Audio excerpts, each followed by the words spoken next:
Welcome to the Courage Never Quits podcast, where members of the West Point class of 1986 tell their stories. I'm your host, Paul LaFontaine. My guest today is Andy Napoli, Cullum number 43507. We'll hear about Andy's adventures on the docks of Savannah, Georgia to the sands of Saudi Arabia. As always, the views expressed in this podcast are those of the participants and not of West Point, the Army, or any other organization, most particularly the ILA Local 1414, also known as the Georgia Stevedore Association. Now to the interview with Andy. Napoli, welcome to the podcast.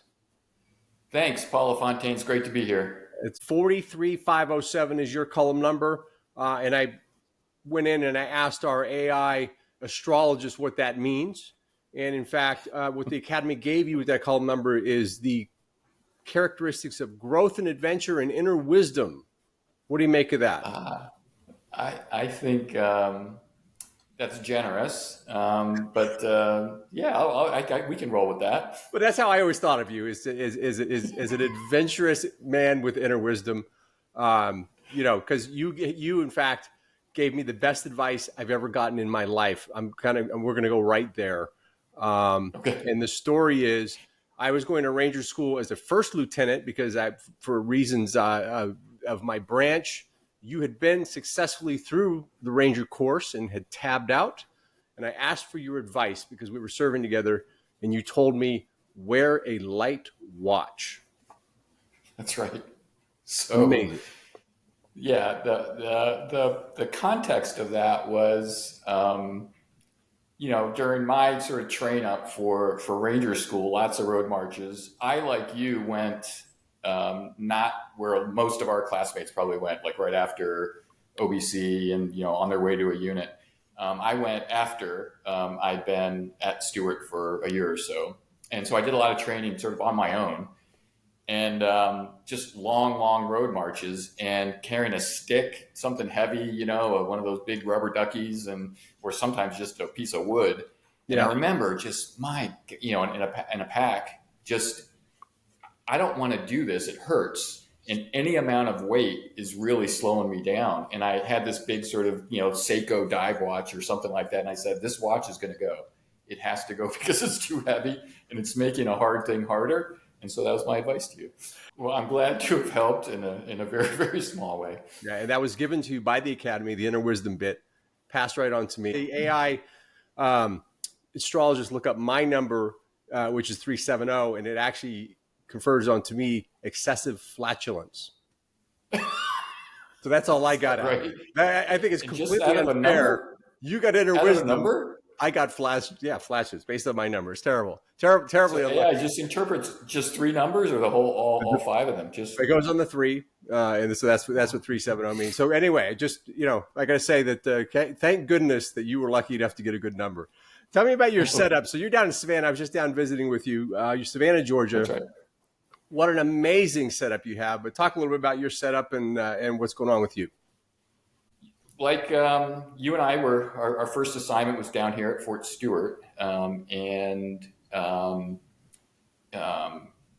at some point I took an assignment at Hunter, and that precipitated a move to Savannah. I lived in Hinesville up until that point. I wasn't as adventurous as you were, and so shortly after I moved to Savannah, I met and married Robin, my wife, and actually a year later, got engaged right before Ranger School and got married shortly after. And so Savannah was always sort of in around. Her family was still here. Her dad retired from 1st Ranger Battalion at Hunter, and so when flash forward a bunch of years, we decided to kind of return back to Savannah at some point, and we were able to buy a nice home down here, and that sort of set us on the track, and our destiny became Savannah. We live in beautiful downtown Savannah, and above our shop, and together we run a business right now, and so it's a really living the dream kind of scenario. Our daughter, an amazing street with the Spanish moss. It's quite a picture. So anybody in the class who has a chance to come down and visit you, head on down, and your shop is astonishing too. So catching up with Andy Napoli in his shop is like, going to Versailles and having a conversation with an old friend, right? So, So anybody who knows me knows that I'm like the quant guy. a wife with impeccable taste, and Andy. Yes. So, Yeah. Exactly. Yeah. It's Robin is a creative genius, not me. right, So. right. That's fantastic. Children, tell me about your children and what's going on Yeah, there. 2 kids. Katie, who was born in Savannah, and she, God, we victimized her with so many different moves, multiple high schools and everything. And she met and married her husband Toby, and they parented our 2 grandkids, and they moved with Robin and I from Chicago to Savannah. So Savannah and the grandkids are here locally. They live a couple miles from us, and it's a delight to be in the grandparent stage as well, like I know a number of us are. The younger son, child Cooper, he was actually born at West Point, and when I went back there to teach, and he is in Colorado right now. He's a mountain child, and he's really into physical fitness and high level of training athletes. And we'll never get them out of the mountains. And that's it. 2 kids, 2 grandkids. So let's go back to 78 to 82, Cornwall, New York. That's where you're from. Young Andy Napoli. What was it about West Point that attracted you, and what was the decision? What was behind the decision to go there? Yeah. So I grew up in Cornwall, New York, right? So, which was the town over Storm King. I don't know, 10, 15-minute drive max from West Point. And my dad worked for the Army as a civilian. And so he had taken a job at West Point in the admissions department, actually doing their publications and that sort of thing. And so we had an association with the military, with the Army, and then also West Point, just by due to its proximity. Coincidentally, Dean Dorman, our classmate and my best friend growing up, we lived just a few blocks away from each other. And he and I sort of simultaneously, I don't know, we were like brothers. I mean, we were, considering other options, but West Point became front and center for us as an option for college. And one thing led to another and got in somehow. I'm not even sure how, to be honest with you. Okay, so for those of you who know us, Dino's, he's the adventure. You think I'm adventurous. He's the adventurous one. He's the one who's going to be the one doing backflips off the roof and all that kind of stuff. But I'll just say we came up with the idea of why prolong the suffering by going early. We would go very late in the process. So we went as late as possible to our day. We showed up very, very late. Right. And it turns out that was not smart because it was not strategic at all. At least for me, it may have worked out for him, but it didn't work out for me because you're late and you got to go through all these checkpoint stuff, right? Like get your hair buzzed right before you do the swearing thing. Tags hanging off. Well, we had tags on our shorts, but they ripped off a piece, and right. That's right. Yeah, you had to do like 30 things, like go get this stuff, go get that stuff, and it was an absolute disaster for me because I got rushed, and they were yelling and screaming like 10 times as hard at me because I was so late for everything. And I remember pulling into my room for the first time with like the duffel bags and just all this stuff, and there was this prepster. Perkins, it was Clay Perkins, my beast roommate. And he was probably the first in line. And he's in there because he was a prepster. He had everything laid out, away. Shoes polished, everything. And he was just sitting at his desk like this, and in comes Napoli, like total bag of donuts, right? I mean, it was so bad. And I just dump everything down. I'm just an absolute mess. I had no idea where I was. And he's like, welcome. He was one of the most calm people I've ever met in my life, and super composed, and he just had the basics down. I think he'd been enlisted for a while before that, and he just knew all the stuff that we didn't know, right? How to make a bed, right? How to shine your shoes and boots and everything. So he was a huge asset, and it turned out to be really good. That's awesome. My first, my beast roommate was Tim Knight, who became our first captain. Oh, And okay. he was so squared away that the first classman would come up to him and ask him a question, and he would just start reciting, and they'd just say enough, and then they turn to me and just completely level me. So I like to think that I was Tim's ballast. I kept him from rising too fast. He ended up being That's like right. very high in the class, and our first captain, of course, and he's a great guy. What Yeah, good guy. so most vivid cadet memory? There's so many memories. Like as a cadet, what was your most vivid memories? We didn't know each other at the institute, but Oh gosh. what can you recall? Vivid memories from being a cadet. I was on the soccer team for a while, for I think a year and a half, 2 years, and I remember um, playing a game. Our field back then was right off of the plane and near the baseball field. And Right. Yeah. for whatever reason, when you asked that question, what popped into my mind was like during any activity, when retreat was played and the flag came down on Trophy Point, everything would stop, right? And Right. I remember we were playing. It was my first game that I was playing, Right. and some team had come in from obviously outside. I forget. I don't even know who they were, where they were from, and the cannon went off and retreat was being played, um, and we stopped and they had been told and warned that this was going to happen, and I remember that um, I was very proud of having to do that in that environment, and this is my plebe year. Johnny Mack was on the team, and some great athletes, some great characters there.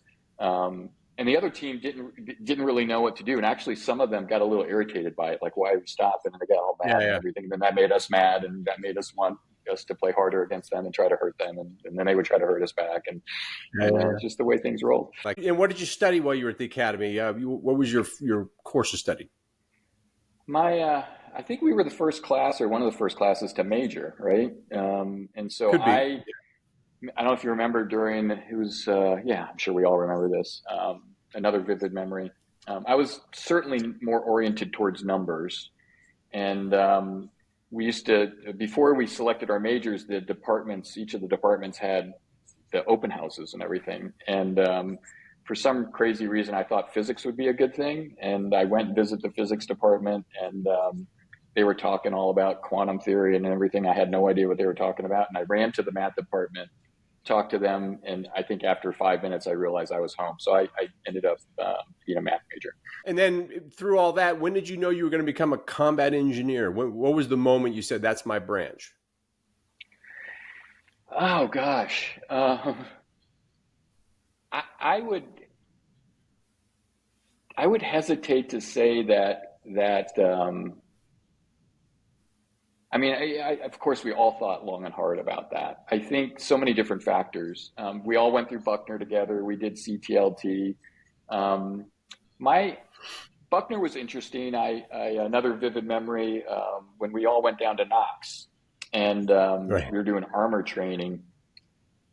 I was, I think I was liking it, and it was kind of fun. And we were in the tanks and everything, and I was a gunner, right, which is kind of cool. And I think they had us all miled up, and we were doing our thing. And the driver, who was another cadet, I don't even know who it was herky jerky all over the place, and it was hot, and I had to slide the helmet thing up, and so I could see through the sights and everything, and so we were doing this and took a hard turn or whatever, and I smacked my head on the sight. It's like bleeding all over the place, and the tank commander, the TC, was NCO probably from whatever armored unit that was there, looked down, and he just sees this stupid knuckleheaded cadet with like blood all over the place.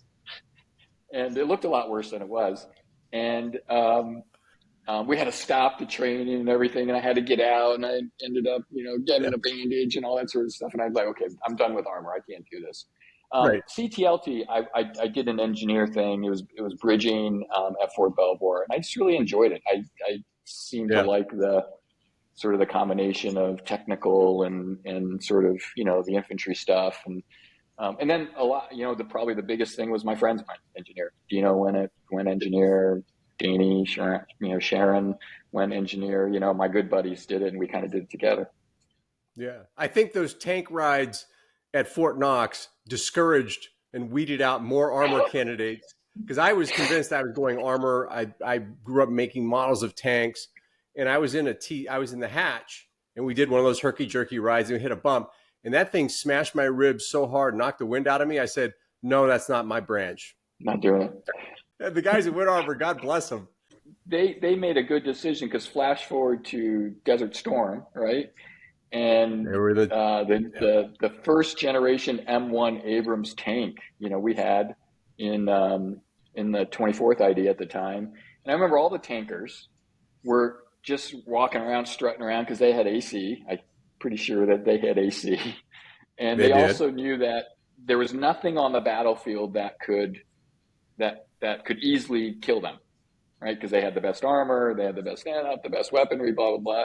And they were just walking around like a bunch of peacocks. So maybe they made the right decision, despite the injury to well air-conditioned peacocks, while the rest of us were like jerky, because we had all absolutely. And I'm like riding around in a 113 with the rest of the knuckleheaded engineers, like with that like a pebble that had been thrown hard could go through. So a 113 is a luxury. I had a 557. Oh my God.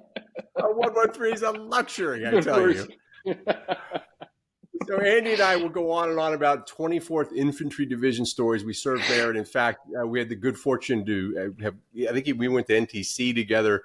Andy was the engineer officer. I was an intelligence officer in an infantry unit that Andy supported. Just why did you choose Fort Stewart? What was the thinking there in terms of your first assignment? So, gosh, interesting story there. I think, I'd had such a good time at Belvoir, and the location of Belvoir, outside of, DC area and everything, which was incredible. Think about back then. My first post selection was Belvoir. So I just went back to there, and they had I think an engineer battalion there that was like a core asset or something. And during the basic course, Dan Rotstrom, a buddy of mine, good buddy of mine, he actually went to rival high schools in Orange County, New York. He's from Washingtonville. He had orders for Stewart. And I'm not sure of all the circumstances, but we swapped. And I ended up choosing or getting Fort Stewart and heading down there. And back in those days, remember, like, it was Rapid Deployment Force, RDF, 18th Airborne Corps. Everything was painted sand, and it was the South, and it's like, and I kind of grew up in New York, so it was a big change, and never looked back. It turned out to be a wonderful thing. So talk a little bit about deploying to Desert Storm. You have a great story about the port. I don't know if you want to share that one. I love that story, but you had a unique, so most of us went through Savannah, Georgia. We got on planes after we loaded our stuff, and we got over there to the desert. Lots of stories there, but you had a very unique arc of how you got to the desert. So talk a little bit about that.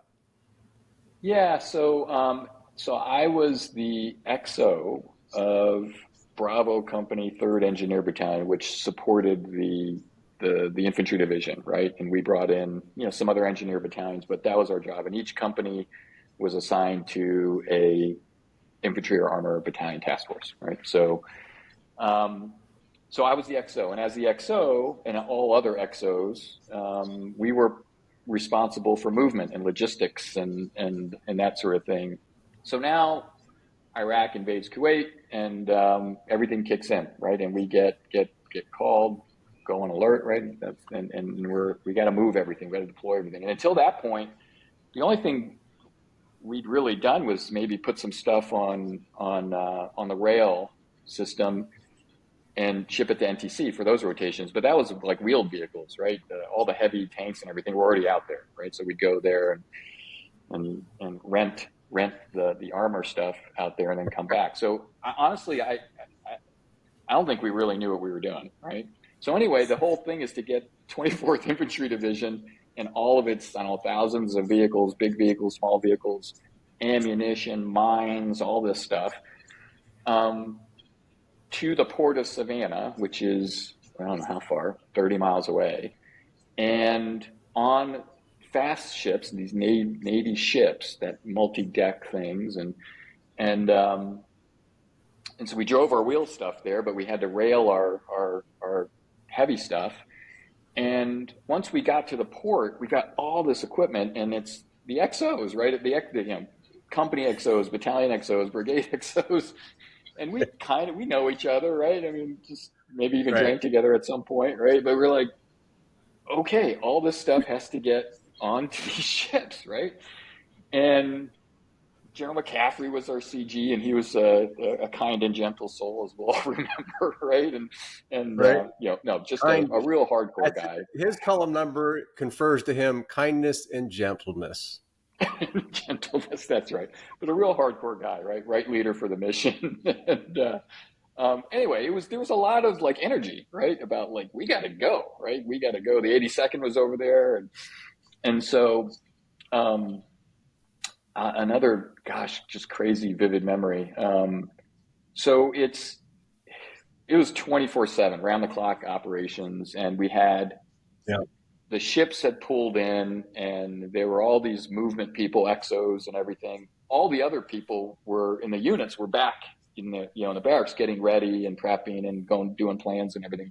But all the movement teams were at the port, and we had drivers for the vehicles, who had various licenses required to drive tanks and all that sort of thing.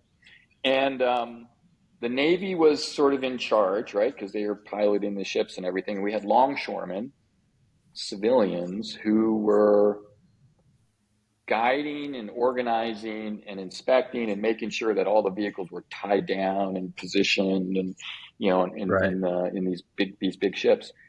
And so we're doing this, and after a few days, it's not going very fast.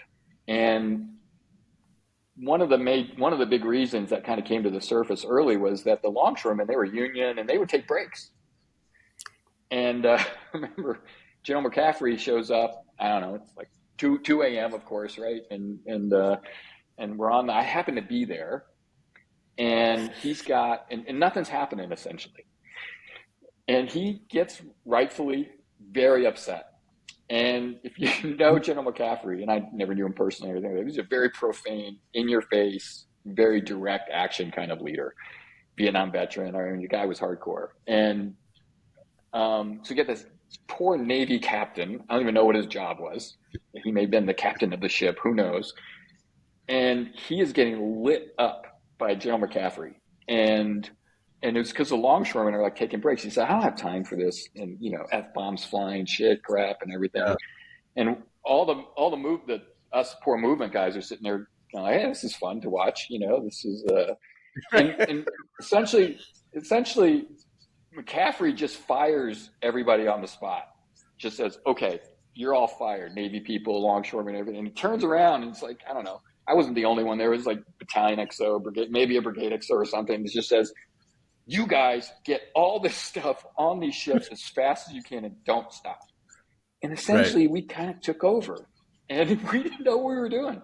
Right. I mean, we figured it out after a while, but that's what happened. And just a crazy memory, kind of the things that it takes to deploy because that was the first major deployment of a U.S. unit like that in a really long time. So anyway, funny story. It's probably the only time in history, that an M1 tank was tied down with a Boy Scout knot. That's right. There's Napoli from the Cornwall Boy Scouts 225, like doing a knot. This will hold it, I think. Right. Yeah, sure. But somehow you got over there early as a movement officer, and you were like laying on a cot in the desert. The rest of us actually had tents. Yeah. You were. What was that all about? Yeah, so we shipped everything to the port of Dammam and in Saudi, and so as movement officers, you're correct. We had to go first to to establish some sort of essentially logistical operations, and then offload all the equipment and head off into the desert, right? And so we get there, we're among the first to get on the ground there. And I remember deplaning, and there was a guy from the 82nd, I remember, and there was also somebody from like the division staff, captain or sergeant, somebody who's like literally giving us ammunition, right? Because at this point it was very early, and we thought maybe the Iraqis were going to cross over the border and attack Saudi and everything. So it's kind of like, okay, here we go. But that subsided, and the mission became offload everything. But there was no infrastructure there. We had not been there. This is our first time in that country, in that port at scale. And I don't know, it's like this is August. I mean, 130 degrees, extremely humid, like right there near the Gulf. And we had nothing. I mean, we were just laying on. We had like cots, and you and I were laughing the other day. But like, I think I had a cot without one of the. I was missing one of the like bracket things that were impossible to like hook on. So maybe it was just a blessing in disguise. I did, because those were always so hard to like put on. And we were just sleeping out in the open, just out in the open. It was a different 24/7 kind of operations, and I will tell you this: getting stuff off was a lot faster than getting stuff on. Hey, here's another story, I guess. Sure. Vivid memory that just popped. So we're at the port. We're offloading vehicles, and the first things that come off are the lighter things, the small things that were on the deck, and the Humvees and all that sort of thing. And we were getting into the bowels of the ship where the tanks were, and so I'm, one of many XOs running around, chickens with heads cut off. And the international press had showed up, and they were at the port. And they had found out that we were getting close to the first tank. The first American tank was about to come off the ship. Roll on, roll off. And so one of my pals, we had these walkie-talkies, and says, "Hey, there's this reporter here, like at the front, like really looking at the ramp to the ship, and he wants us to delay rolling off the first tank." What? A TV timeout. TV timeout, right? So I'm like, okay. And I don't know, for whatever reason, I'm like the knucklehead in charge, right? At that moment. So I, go there, and there's the pool of reporters, and there's this guy from Australia who's like a reporter, and he says, with the Australian accent that I can pull off, but essentially he says, "Do you think you could delay the first tank so that it by say like an hour or two, so that we can air live in Australia time zone prime time?" Yeah. And I was just like, dude, you're crazy. Did they saddle you with getting all that stuff back to the U.S., or did you pass that off and have a new role? No, I was still XO.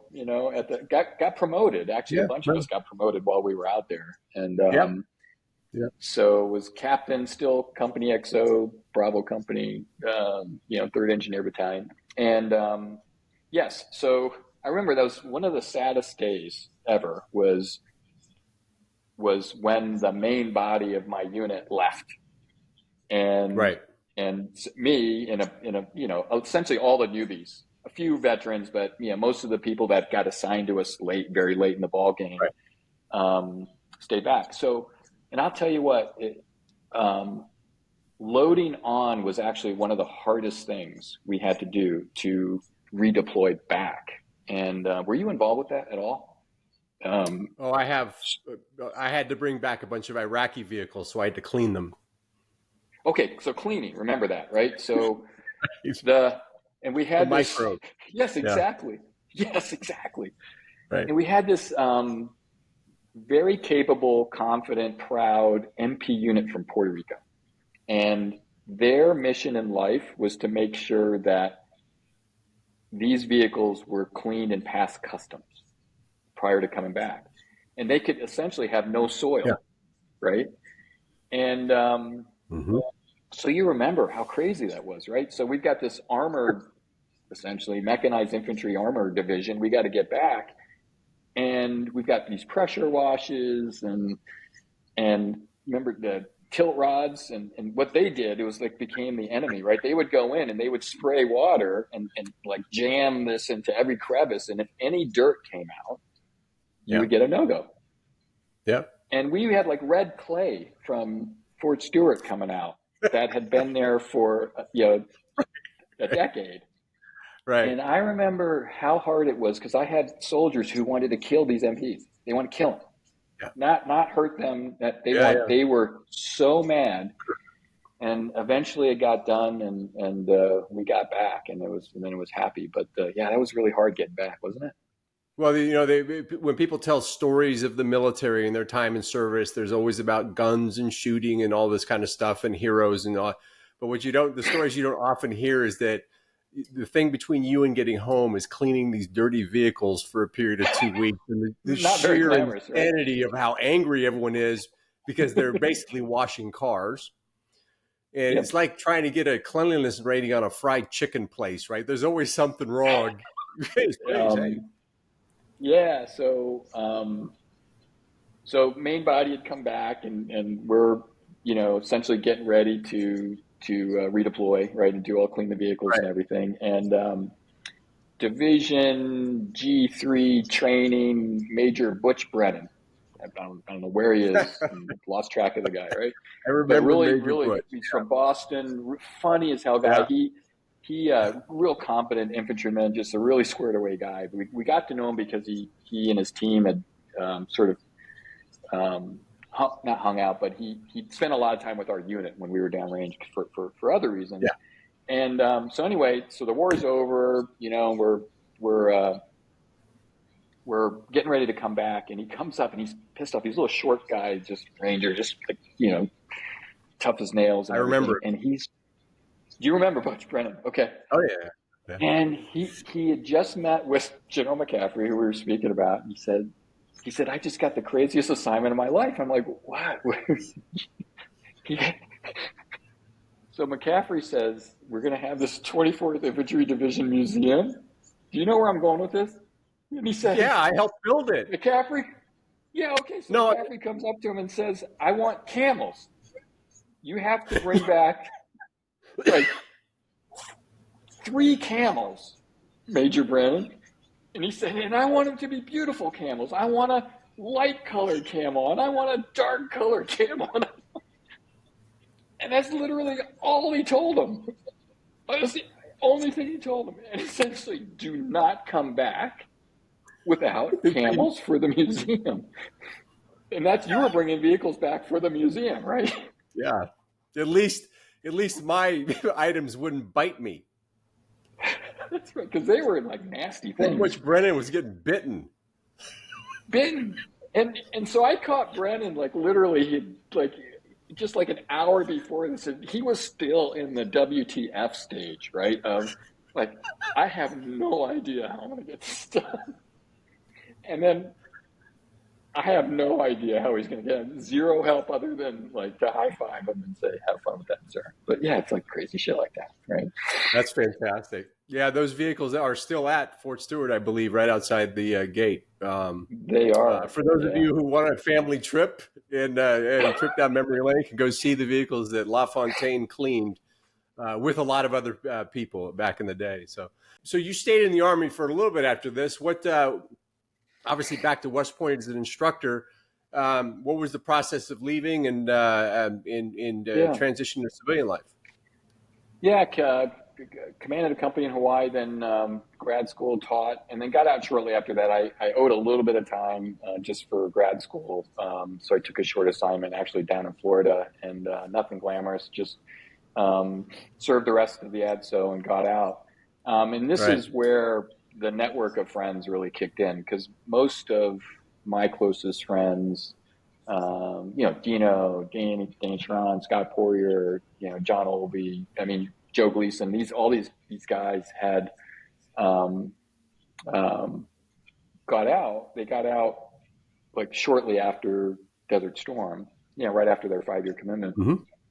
And they were all experiencing varying degrees of success out in the private sector. And the network kicked in and convinced me that it was a good risk to take, because I got out before 20. I stayed on active duty for 16 years. And they gave me the confidence and the courage to essentially leave the Army without a retirement and strike out on my own, with my family, young family at the time, into the corporate world, and ended up in making the transition. My first company was Progressive, the auto insurance company, and it was completely 100% because I was coached heavily and guided and steered and networked, and there was an 87 grad, Mike French, who was there, and he helped navigate me in, and That's great.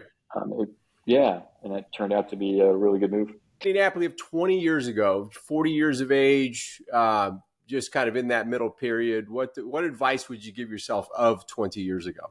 I mean, I look back, we changed a lot. I worked at a number of different companies. I think the advice I would have given, my family moved a lot. And while there are pros and cons, right? And our daughter, who went to like 4 different high schools, and she looks back on this time and says it was really character building and it was good for her and all that, but it didn't feel good at the time. I think I would advise myself to be a little bit more patient and to value, stability a little bit more than I did. And we did as a family. Everything was a family decision, but because I got out a little late, sort of without the retirement, there was this energy and drive to accomplish certain things, and some of those required moves. And but we're here. We're in our happy place in Savannah. Robin and I are living our dream. And Andy, thanks so much for being on the podcast. You're going to have to come back again because we only covered a portion of all the crazy stuff we did together. Yeah, Paul. Thanks for including me in this. I love you, brother. You're. This is awesome. This is incredible. This is what you're doing. Thank you so much. Man. We'll talk to you soon. All right. Okay. Bye. Thank you for listening to this episode of the Courage Never Quits podcast, where any member of the class of '86 who is willing to tell their story will be a guest. We'll see you in the next episode.